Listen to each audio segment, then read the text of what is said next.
It would be hating you if I knew something and I believed something, whether you believed it or not. Regardless of if you believed me or not, or anyone believed me, it would be hating you if I believed something and didn't tell you.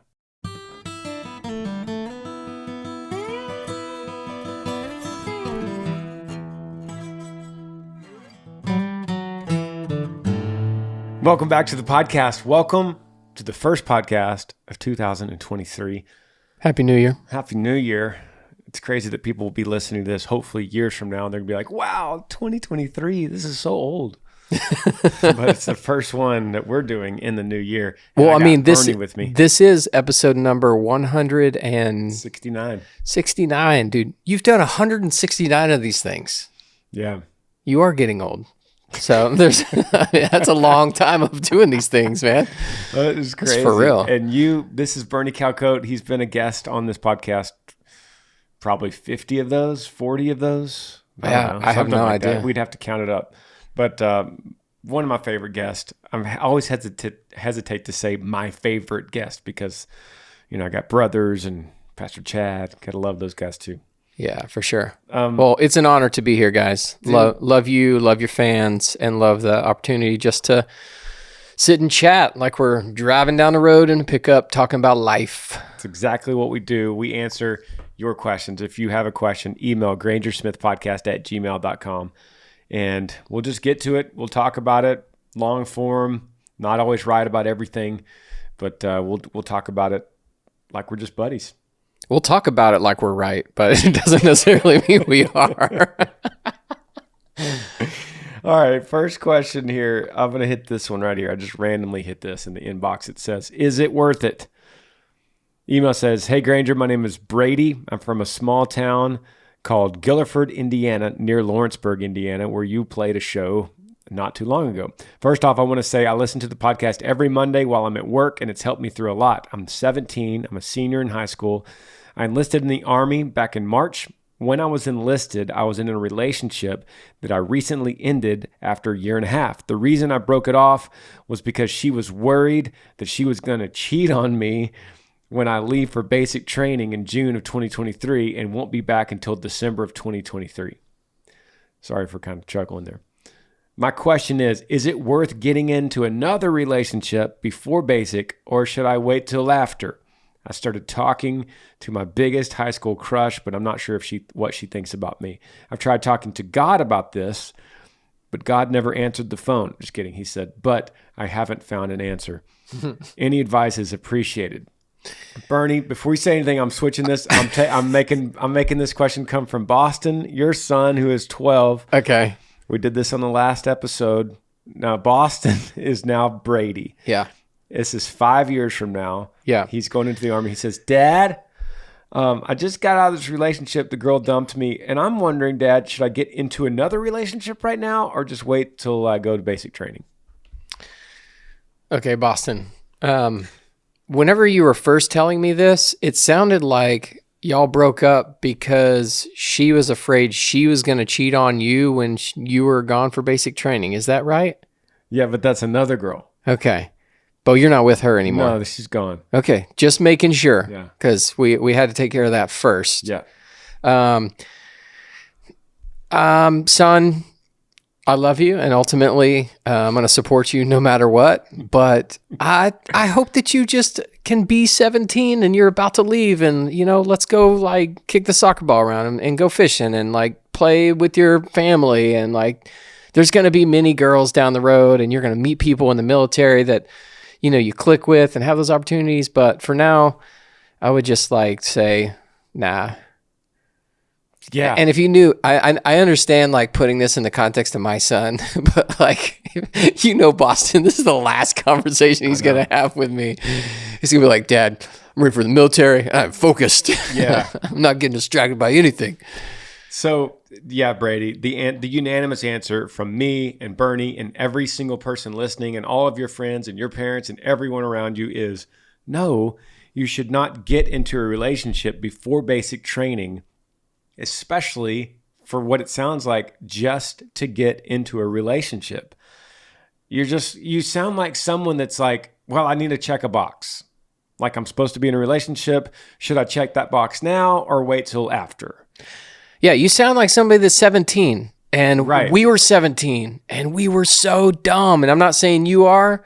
I was. But there's a good chance that you might be. So just let the girls go. Focus on being 17 and having fun now. And like enjoy being young. Because, man, it goes like that. I'm not sure that you're dumb, but there's a chance that you might be. I think that's what you said. Put that on a t-shirt.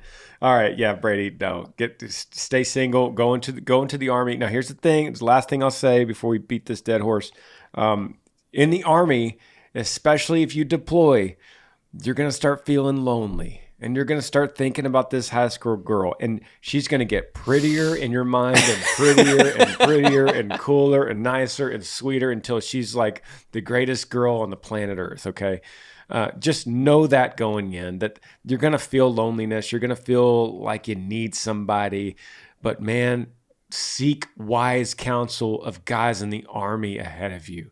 Mm-hmm. They will tell you how big divorce is because of that feeling, to get into a relationship. And then the second step is I better marry her now before I deploy it to wherever. And then you get married and then you have a baby right before you leave. Then you're gone for 16 months and then you come back and the baby's born and growing and she doesn't love you anymore because you're never there. This is a thing, and wise counsel from other guys in the Army could really help you. Let's hit another one. Subject line says, need guidance. I want to start off by saying thank you, Granger, for everything you do. My name is Tyler. I'm 21. I'm from a small town called Monroe, Washington, currently working as a heavy equipment operator, but my dream job is law enforcement. That's why I'm messaging you. Recently, while listening to your podcast at work, which helps me get over the Monday blues, I realized I've gone down the path of alcoholism. I'm addicted to nicotine. I've lost touch with my faith, and I've never been a good reader. I do listen to an audio version of the Bible. I got a tattoo with Galatians 2:20. It's a reminder every day of who I was. How do I quit my ways of bad habits and reunite with God and strengthen my connection? I've tried reaching out to my elders in church, but it's just hard with my schedule. Any suggestions? That question took a turn that I didn't think it was going to take. There's a picture of his tattoo here on the email. But yeah. Is Galatians 2:20, for I'm crucified with Christ, and yet I live, not I, but Christ lives within me? Is that it? I think so. Okay. Maybe y'all correct me if that's not, but I don't know that off the top of my head. If that is it, then it kind of contradicts what the last thing that he said. Well, let's just look it up. Which was being busy with his schedule. Yeah. That's like, well, I've been crucified with Christ. It is no longer I who live, but Christ lives in me. In my life, which I now live in the flesh, I live by faith in the Son of God who loved me and gave himself for me. But what he's saying is he got that tattoo to remind him of who he was, as if that used to be him, but not him anymore. Yeah. Okay, where do I start? Because this took a turn because you were like, you're a heavy equipment operator. Your dream job is law enforcement. That's why you're messaging the podcast. And then you realize you're in alcoholism and nicotine and you've lost faith. But what does that have to do with the dream job as law enforcement? Maybe because the email title says need guidance. And maybe he's like, hey, this is the path I'm on. This is where I want to go. These are the things that I do believe. I believe them so much I put them on my body. Like, how do I course correct? If I'm kind of understanding and tracking with you, I feel like that's the guidance that you're looking for. So what I'm seeing here, you're just kind of wanting a restart on life. You're wanting to get a new job, which is your dream job. You're wanting to quit alcohol, nicotine, and renew your faith. And you're asking us guidance on how to kind of rekindle this new start. He said something at the end about schedule, though. Can you read that part again? Yeah, which is interesting. I saw that too. I've tried reaching out to my elders in my church, but it's just hard with my schedule. Okay. So I remember you've talked about this many times on this podcast. You did a sermon about it. You talked about it at the movie premiere. There's this word that people in our culture just really don't like, and that word is surrender. And that's honestly what you tattooed on your body. Like, I'm crucified with Christ, and yet I live, not I, but Christ in me. Like, you have surrendered your life, or you did at one point. And let me just empathize a bit with you. We understand that life can just feel overwhelming, and it can feel like a struggle, and there's just a lot of suffering and hurt and brokenness in our world. So we're not taking that out of this conversation. But if you're looking for guidance, the first thing you have to do is make room in your schedule to meet with the elders of your church. Make room in your schedule for God's word to really start to like be what has your attention. If that's first and foremost, I promise you, and I know Granger will say the same thing, the path that you're supposed to be on, the good works that he prepared for you before the foundation of the earth, you will see what those are to walk in those. It may be in law enforcement. It may be in something you have no idea. That's the adventure of this faith, is that we are surrendering.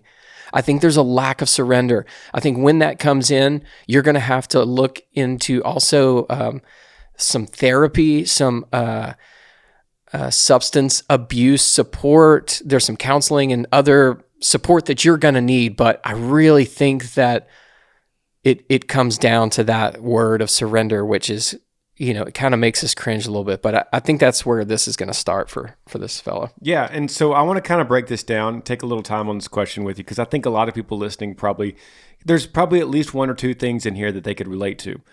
So let's break this whole thing down. And I love to start with what Bernie instantly heard about the schedule thing. I'm a firm believer that you could always tell how badly someone wants something by the result of that thing in their life. So like someone says, my number one goal, like all I want is to be a good father. But if they're not being a good father, then you go, well, you don't really want to then. And so when you say, I really want this, Granger. I really want to change my life, and I'm really wanting to meet with my elders. And then you turn around and say, but it's just hard with my schedule. Then I would say back to you, then brother, you don't really want to meet with your elders. Because if you did, that would be the priority. And you're like, Granger, you don't understand my schedule with my heavy equipment. I got a lot of work. And I'm like, then you don't want this new life bad enough. Mm-hmm. Okay, and I could see another example of that. You say, I want to read the Bible. I want to renew my faith, but I've never been a good reader. I would say, then learn how to read. Try to read harder. Pray. That's a good prayer. That's a good prayer. Like, God, I don't feel like I'm a big reader. Hey, I'm not either. Like reading is not I wasn't born with the ability to just pick up a book and read. And some people are. I'm a guy that's had to learn the art of that, the craft of that. I've had to force myself to sit down and be undistracted. And that's a good prayer for you. Like, God, I want to read your word, but I'm not interested. I'm not a good reader. So enlighten me so that I want to read more. Help me have patience. Set small goals for yourself. Like, I'm going to read one chapter. One. That's it. So small goals. And then something I want to talk to you about, Bernie. How do you and your personality, because everyone deals with addiction in different ways, or bad habits, breaking bad habits or bad addictions. Everyone deals with that in different ways. So how do you deal with breaking a bad habit? I think first you have to be self-aware. No, not you. Yes. Okay. Okay. So I have to be. Okay. Good. I have to be aware, and luckily I have a beautiful wife that can help me be aware of some of these bad habits. But you have to really be self-aware enough I have to be self-aware enough to accept them. Like, hey, this is a bad habit. This is causing destruction in my life.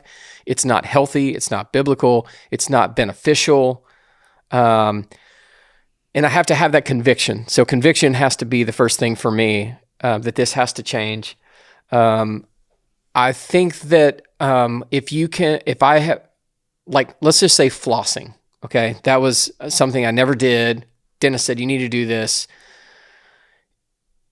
Have you heard of keystone habits? Yeah. Okay. From you. Okay. So attaching something like that to something else, and it can be the same thing if I'm trying to break a habit. I have to form like a keystone habit that will help me replace that thing. Right. And then from there, and that can be a small thing. That can be something really small. Hey, I'm going to get out and I'm going to run 3 miles this morning. Okay. It's, for some people, that's a lot, something small. I'm going to get out and I'm going to do this. And then from that, I can start to attach different habits to that keystone habit that then will basically just like take the attention from me focusing on the bad habit and like, I can't do that. I can't. It's like, this is what I'm into. This is what I'm focused on. And I think that over time, I think you start to build, and maybe, I don't know if this is true it's been true in my life. I think that over time, the understanding of habit forming and how to break habits and form habits has become a little bit easier. So there's some things that, for me now, it's like, oh, I'm going to start doing that. I start doing it and I haven't stopped for the last 66 days.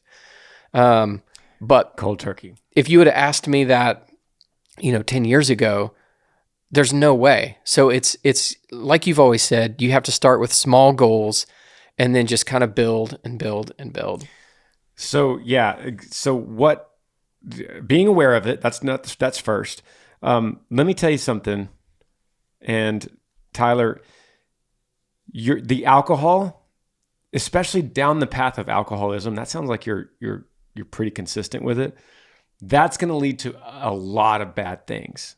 That's going to lead you to losing your dream job at law enforcement for sure, possibly losing your current job at heavy equipment, which sounds like a great paying gig. And it's definitely going to be very destructive in your path, talking to your elders. You're going to feel ashamed. You're going to feel not worthy. It's going to create all kinds of problems. Now, connected to that is your addiction to nicotine. Those two things are directly connected. This is how it works.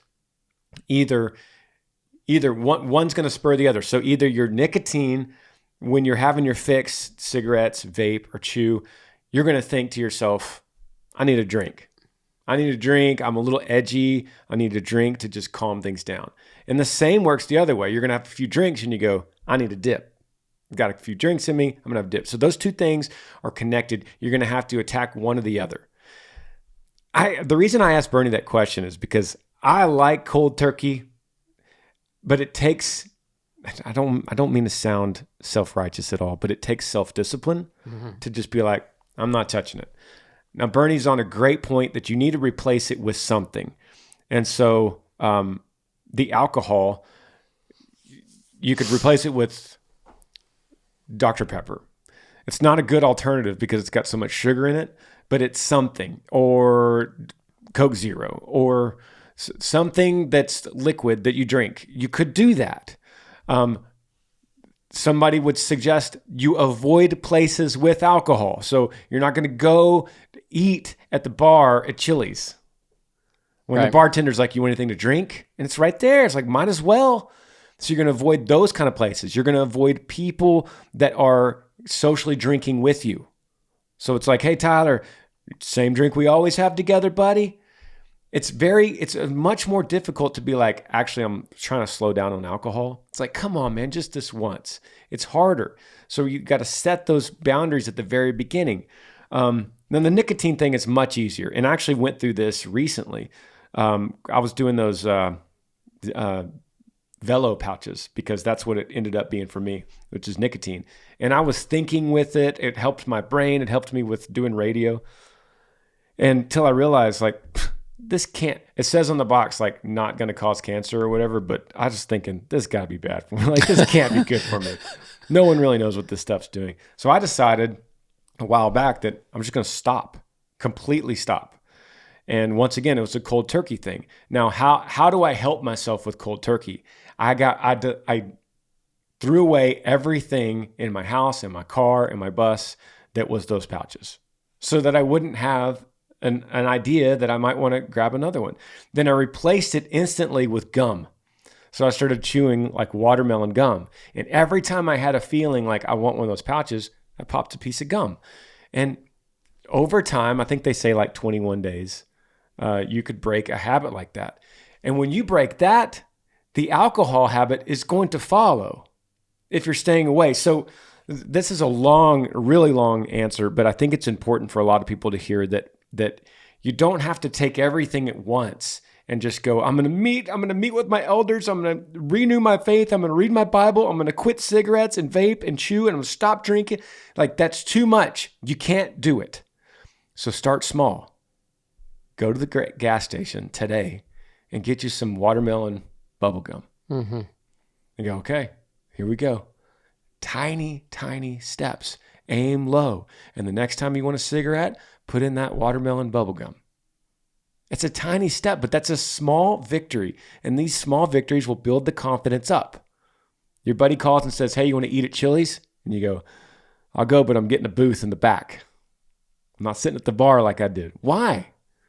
I'm trying to cut down alcohol. I got a dream job coming up of law enforcement. I'm trying to better myself. These are small steps. All that gives you the confidence then to clear your schedule and go talk to an elder and go, look, these are the steps I'm taking. I want to talk to you about this. I want to read more of my Bible. I want to figure out this thing because I crave it and I miss it. Look at this tattoo on me. This is something I want in my life. And here's the steps. Look, here's my watermelon bubble gum I got in my pocket. This is what I'm doing. Mm-hmm. And the elder's like, you've come to the right place. Yeah. That's great, man. Great answer. Yeah, focus on progress, not perfection. Let's take a break. Give yourself some grace there.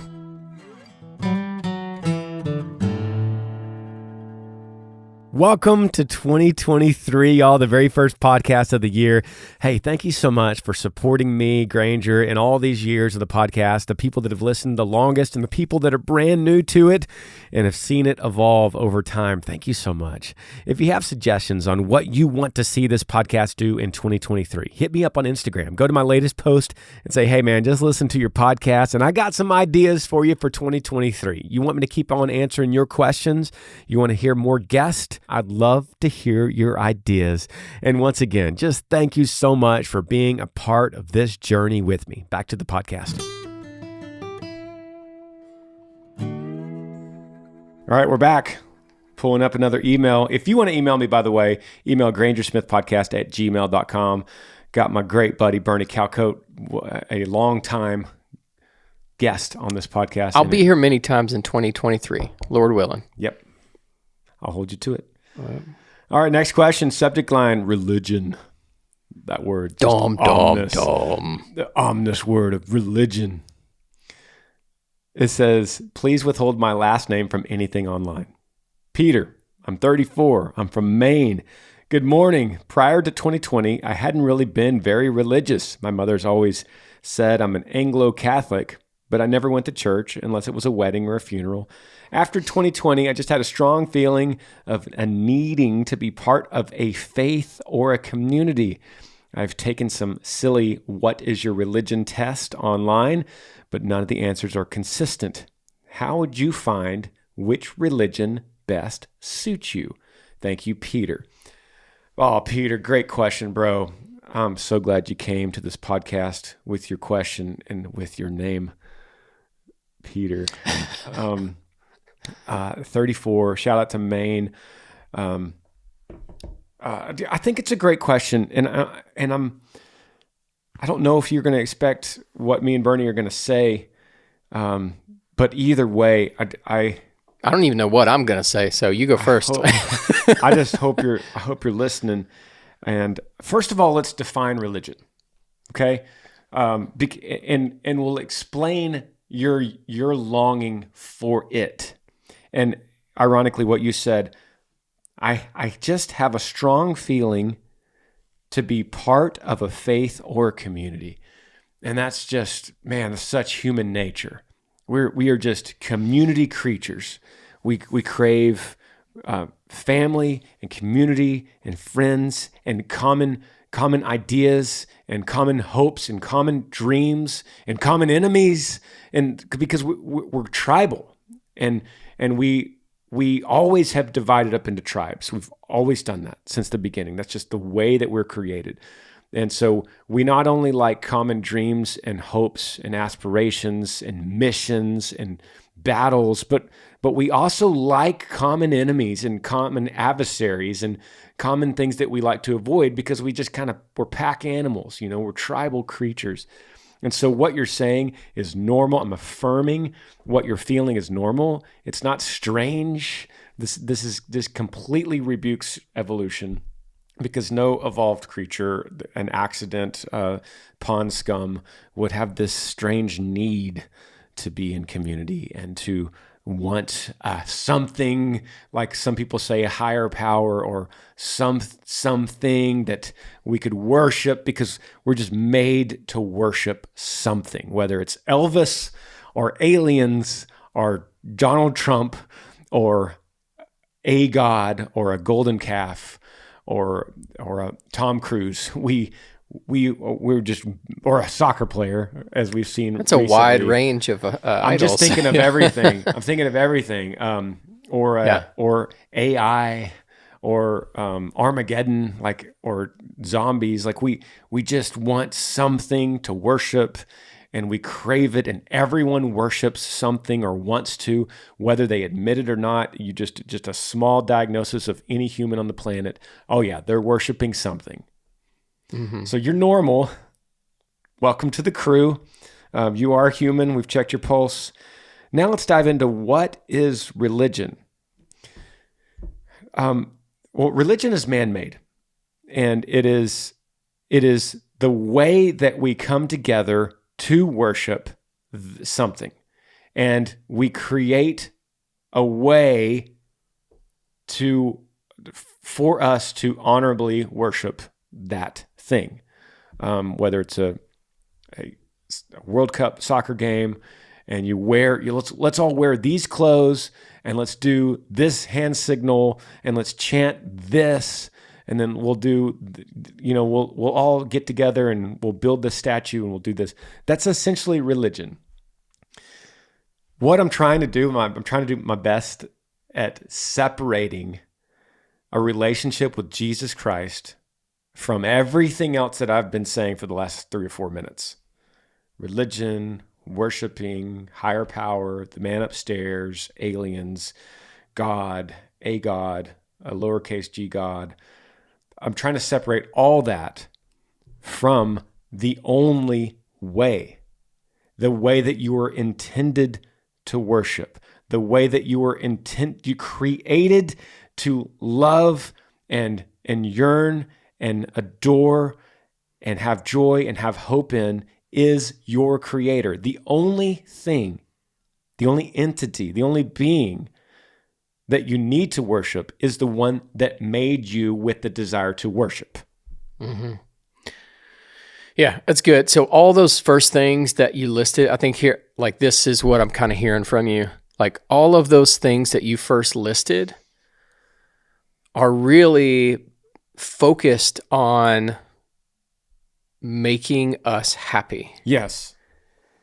They are tools in order to make us happy. We do these things. And the difference when Jesus comes onto the scene is he says, I actually am not here to make you happy. I'm here to make you holy and worship me, because that is what you were created to do. So we have this decision to make. Do we believe that he is worthy? Everything on that other side, and you taking these tests, it's like you're actually seeking something, and it's happiness. Okay, this thing, maybe I was, a huge Brazil fan in the World Cup, and they failed. My soccer team failed me. That religion failed me. So I'm going to go to this girl, and no, that's failed. So now it's like faith. I feel like I need to feel this to make me happy. I need to find a religion that's going to make me happy. It's the best fit for me. But satisfy this yearning inside me. But you have to like understand the context of your question when you come to Jesus. He's not going to say, "I fit you. I'm going to make you happy." He's going to say, "I don't need you," as if, God is served by human hands alone, but he gives to all things life, breath, and everything. I don't need you, but you need me. And you were designed to give me everything. And if you decide that you feel that tug in your heart, like that's it, my eyes are open and that's it, then everything that you've wanted in seeking happiness and that contentment and that security and that satisfaction, that will all be found in him. It'll just be very different than maybe the way you're viewing it right now. I don't know how that sits. Totally. So now what I want to do now, we've like come in with like light gloves. Let's get a sword out and let's start breaking some stuff. Okay. Like, let's just go at it with the sword and smash. Okay. Granger, are you saying that Jesus is the only true religion? How could you say that? It sounds so arrogant. Let me answer that question, that hypothetical. Every religion, all of them, are going to say that they're the only way. Okay, so first of all, I'm not going against anyone. I'm going against everyone. when I say something like that, Islam, Hindu, Buddhist, they're all going to say that their way is the right way. They come across on paper like they're all inclusive, but no religion is inclusive. And so I would say Jesus says, "I am the way, the truth, and the life. No one comes to the Father," which means no one goes to heaven but through me. That's what he's saying. We all are, here comes the sword. We all are eternal beings. We have two destinations, heaven or hell. All of us are going to one of two places. Jesus is the only way to go to heaven. That's what the Bible says. Now, this is a subject that's not often put on social media because people these days feel so sensitive about putting that out into the world because they're like, "Oh, that sounds so exclusive. Like, I don't want to make anybody mad." Well, I don't have to make anybody mad. I'm repeating what the Bible already says, and that's what I believe. So then you're like, "Well, how do you believe that over the other ones?" I would say, great question. So I would start researching. If I were you, Peter, I would research your name, first of all. Where did your name come from? Very interesting. 2, I would take a deep dive on Jesus and the God of Israel, Yahweh. I would do a deep dive on who Yahweh is. Where did he come from? Where does his story begin? Why do people know him? What does the Bible say about him? I would take a deep dive, and then I would start contrasting that on the other world religions. And then take a look at that and put all the facts in front of you. Seek and you will find. Knock and the door will be opened.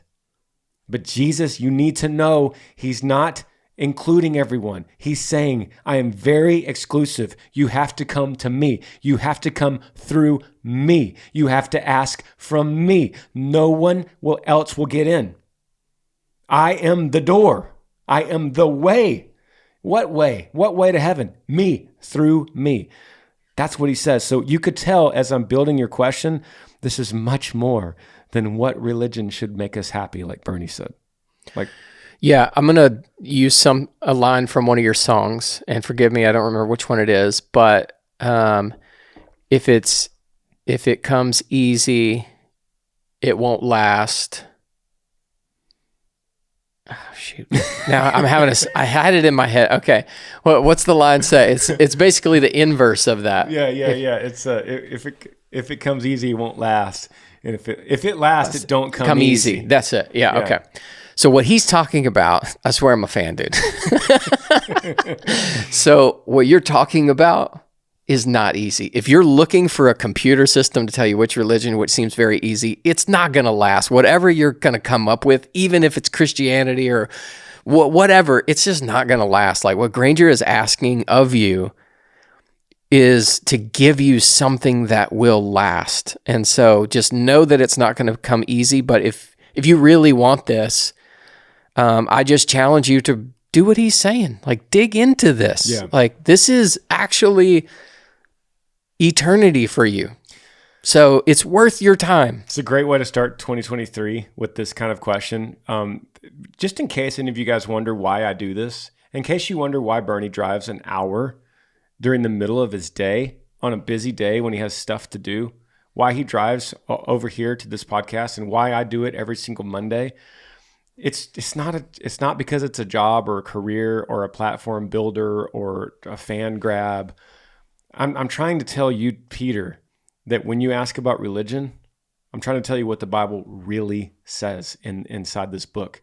It says that if you don't go to Jesus, you're not going to make it. You will not make it.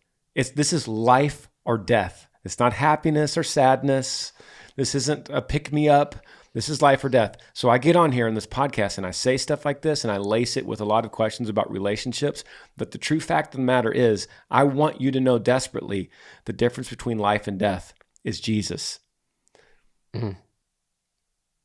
You can call me wrong. You can call me a bigot. You can call me false. You could try to cancel me. I am not giving any new information. I'm telling you information that comes straight from the Bible that I have experienced wholeheartedly with my entire being, and it saved my life. And y'all have seen a drastic change in my life in my public stance. Mm-hmm. That's it. That is it. Yeah. So I would say not just for Peter, but beginning of the year, there's probably a lot of, let's just like take this and consider this for other Christian believers out there. Like, what do you believe? And why do you believe that? Why do you just trust what Granger says? Because he has a platform and a cool TikTok?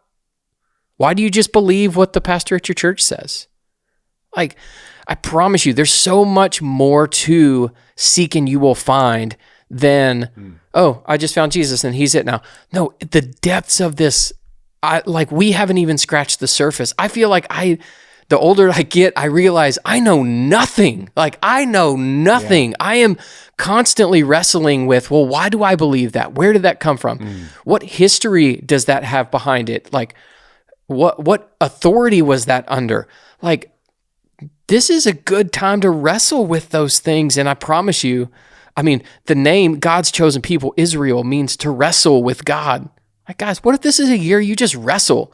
You don't take the easy, like, oh yeah, I'm a Christian and I go to church on Sundays and, that's good. What he said? Oh yeah, I'm going to like that. What if we decided, man, let's just wrestle with this. And it's like this, like thing we get to just stretch open and look at, and then it's always going to kind of like come back. That's good. So not just Peter, but all of us this year. What if we did that? Don't take my word for it. That's what Bernie's saying. Don't take our word for it. Yeah. Don't believe me just because I say it. Wrestle with it. Yeah. Dive into it. But this is a serious matter. And why do I do it? Like, why would I care? Well, I'd like to think that it's my responsibility, and I'd like to think that, Peter, I love you, man, because you're one of my fans. You come to me with a question.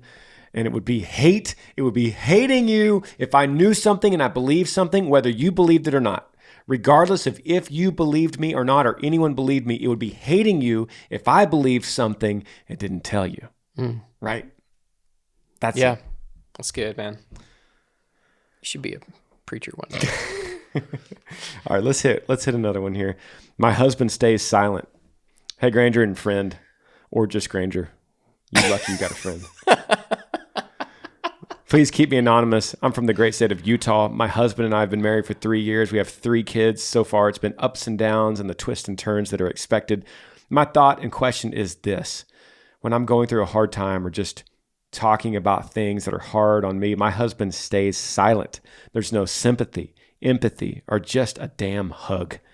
I understand he doesn't have anything to say, but I feel lonely and I'm resentful and I don't feel like I can lean on him. I'm leaning on Christ, and I feel my relationship with the Lord is on solid ground. I just don't have the cleave unto one another, Genesis 2:24 feeling. Before I got married, I was confident and comfortable by myself. But now that I'm married, I'm lonely and I feel worthless. I understand I can't change him. I'm just wondering if you have any other ideas for me to strengthen my relationship. Thank you. Anonymous, thank you so much for trusting us with something so vulnerable. And I am here to tell you that you are not alone. There are a lot of people that feel this way, probably a lot of people listening right now that feel like they're in your shoes. Somebody has just echoed and said, that's my story. Thank you for asking the question, because this is the world we live in. And this happens so many times. So thank you for being the voice of many and asking a very hard question. I'm going to help the best I can. This is where I'm going to lead you. You say, I'm leaning on Christ and I feel my relationship with the Lord's on solid ground. Jesus says to Peter, not the Peter that just asked the question. He says it to his disciple, Peter. He says, do you love me? Feed my sheep. Do you love me? Feed my lambs. He asked him this 3 times. The way that he wanted an answer from Peter to prove his love was that he fed his sheep, meaning that he served his people. And so the answer, no matter how difficult, no matter how lonely, no matter how oppressed, the answer doesn't come from violence or sharp words or divorce or other kinds of critical tactics. The answer, biblically, always comes through serving. And that is so hard because it sounds so passive. Something that comes with such brunt force can appear to be so passive and weak. Like, serve, that's the answer, Granger? That's what you're going to tell me to do to my husband who just sits there on the couch and doesn't say anything, and I'm so angry with it. You're telling me serve him? And I'm saying, hey, there is something that we have no clue about in our DNA and our makeup that when we serve, it replenishes us in a completely selfish way. Like serving others. When you go to a soup kitchen, you do it because originally you want to help others, but you drive home and you're like, man, I feel awesome. I feel renewed. I feel my tank is full. We all know that feeling. When you give a gift at Christmas and you give that person, like, it starts off as a selfless thing. You're like, look at this present I gave you. And then when they love it, you start filling up yourself. You're like, wow, that almost felt better than me getting my own present. In fact, that's the best part of Christmas is me filling up. So my point is, when in doubt, serve. When you feel lonely, serve. How does that look? I would say you know his favorite meal, and on a random day, you get in the kitchen and you make something. Now this sounds so chauvinistic and so oppressive. I know how it sounds, but I would say the same thing for the husband if he had emailed me. I would say the same thing. Get in there and you just make this beautiful meal, and he comes in and he's like, "What's the occasion?" And you go, "I just love you, and I appreciate you working so hard for me and the family." And inside you're like, no way, I don't feel that way. I feel lonely, and you're an idiot, and you don't treat me right, and I'm going to divorce you, and there's other men out there that would treat me so much better than you. Even though that's what you're screaming on the inside, on the outside, you serve, you serve. And although you can't control how he reacts to the serving, something begins to grow in you. Something begins to restore and rejuvenate inside you, and the loneliness starts fading away. I can't explain how, but I know it's true. Yeah, that's good, man. So running out of time, but the last thing I'll say to this question, I'll say what I said on the last podcast, because I think that this statement was just very impactful and true in my life. But gratitude is the front door to the house of grace. What you are needing for your husband is grace, to show him grace. And that's undeserved merit, undeserved favor, unmerited favor. Like if he's just sitting there, he's not really engaging. Like, he doesn't deserve your grace and your love and you serving him.